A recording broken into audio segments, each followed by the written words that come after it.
Sirih junjung berhias indah, sekacip pinang pembuka kata, bunga manggar, kilau bercahaya, datang berkunjung ke majlis meriah, sejarah terukir, nilai permata, lembaran sejarah kini bermula. Selamat datang ke majlis perkahwinan meraihkan cinta Yang Mulia Tengku Nazrin Shah bin Tengku Azlan Shah bersama dengan permaisurinya Serena Akilah binti Muhammad Sharif. Kita akan bersama, harus bersama.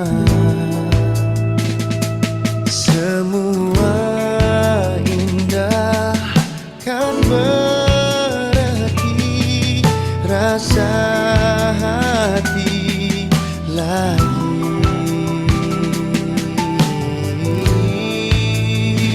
Sungguh ku milikmu, kau milikku, takkan sedikit nasihat kepada kedua mempelai ini.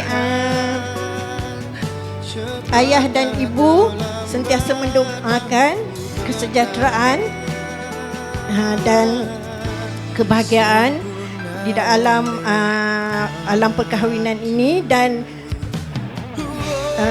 ingatlah bahawa setiap perkahwinan akan ada cabaran-cabarannya. Dengan itu, kita hendaklah bersabar dan menghadapi cabaran-cabaran tersebut dengan tabah.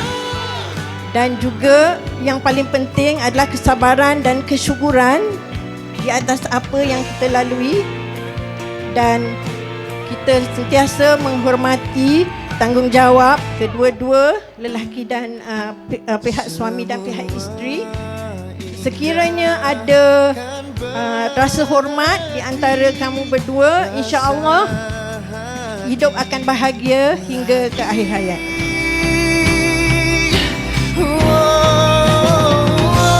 Sungguh ku milikmu, kau milikku, takkan ada yang pisahkan kita.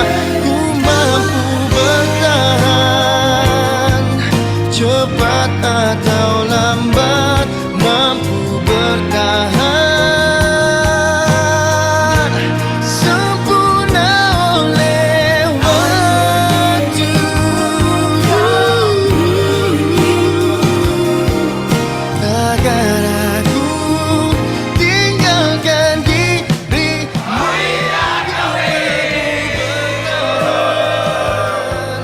Cepat atau